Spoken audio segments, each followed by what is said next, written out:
Welcome ڈیئرس۔ دنیا میں دو طرح کے لوگ ہوتے ہیں، ایک وہ جو حالات کے رحم و کرم پر چلتے ہیں اور دوسرے دوسروں کے دلوں پر حکومت کرتے ہیں، کیونکہ انہیں دلوں پر حکومت کرنے کا طریقہ آتا ہے۔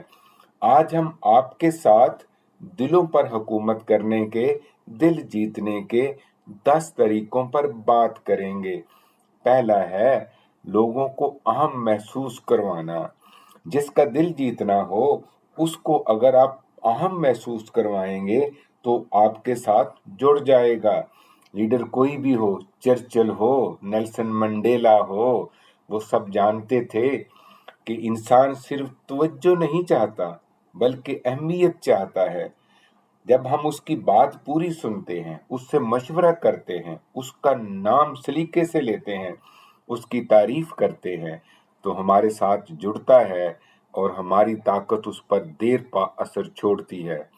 دوسرا طریقہ ہے دل جیتنے کے لیے دوسروں کی کمزوریاں نوٹ کریں تاکہ آپ ان کمزوریوں سے واقف ہوں اور ان کی کمزوریوں کی وجہ سے ان کا دل نہ دکھائیں۔ جسے نظر انداز کیے جانے کا خوف ہو اسے نمایاں کریں، آگے آگے رکھیں۔ جو فیصلہ کرنے میں کمزور ہو اس کو آپشن دیں۔ جس کو تنقید بری لگتی ہو اس کی تعریف کریں۔ اصل لیڈر کمزوری پر ہاتھ نہیں مارتا بلکہ ہاتھ رکھتا ہے، سہارا دیتا ہے اور دلوں پر حکومت کرتا ہے۔ تیسرا طریقہ ہے بحث نہیں انسان جیتیں۔ کیونکہ جس بندے سے آپ 3-4 دفعہ بحث جیت جاتے ہیں آپ وہ انسان ہار دیتے ہیں۔ اگر آپ کی بحث کسی ایسے بندے سے ہو جس کو آپ کھونا نہیں چاہتے تو بحث ہار جائیں اور بندہ جیت جائے۔ چوتھا اصول ہے سچ جو ہے وہ دوا کی طرح ہوتا ہے، اس کو تھوڑا تھوڑا وقفے سے دینا چاہیے تاکہ یہ ریئیکٹ نہ کرے، دوسرا ہضم کر سکے اور اس کی صحت بہتر ہو سکے، دماغی بھی اور جو علمی بھی۔ پانچواں طریقہ ہے فیصلے کا اختیار دیں دوسرے کو۔ جس کو فیصلے کا اختیار دیں گے اسی پر آپ کا اثر قائم ہوگا، اسی کا دل آپ جیت سکتے ہیں۔ چھٹا طریقہ ہے باتوں کو نظر انداز کرنا سیکھیں۔ جب آپ میں طاقت بھی ہو، جب آپ جواب بھی دے سکتے ہوں، تب دوسروں کی منفی باتوں کو نظر انداز کریں گے تو آپ دوسروں کا دل جیت سکتے ہیں۔ ساتواں طریقہ ہے منہ سے وہ الفاظ بولیں جو آپ خود سننا چاہتے ہیں۔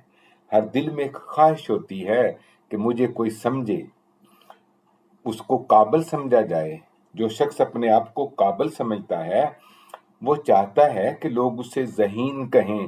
جو بہادر ہے وہ دلیر کا لفظ سننا چاہتا ہے، ٹوٹا ہوا دل حوصلہ مند کا لفظ سننا چاہتا ہے۔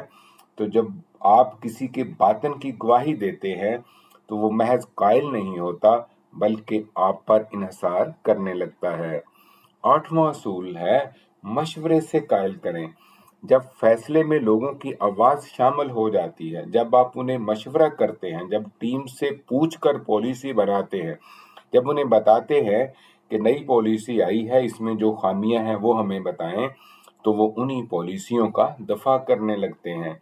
9واں طریقہ ہے ٹیم کے اندر غلطی اپنے سر لے اور کریڈٹ دوسروں کو۔ ناکامی پر کہیں میری غلطی ہے، میں آپ کی رہنمائی اچھے طریقے سے نہیں کر سکا، اور کامیابی پر کہیں یہ تو میری ٹیم کی محنت ہے، میں نے تو محض انہیں گائیڈ لائن دی تھی۔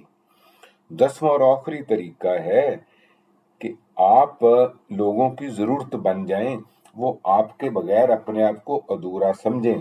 اختیار دو طرح کا ہوتا ہے، ایک مانگا ہوا جو عہدہ ہمیں دیتا ہے، دوسرا کمایا ہوا جب لوگ آپ کے بغیر کوئی کمی محسوس کریں۔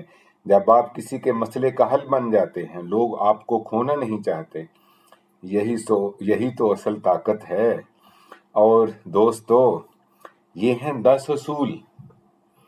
یاد رکھیں اثر طاقت سے نہیں بلکہ عزت، حکمت اور نرمی سے قائم ہوتا ہے۔ اللہ ہمیں یہ حکمتیں اپنی زندگی میں اپنانے کی توفیق عطا فرمائے، آمین۔ السلام علیکم ورحمۃ اللہ۔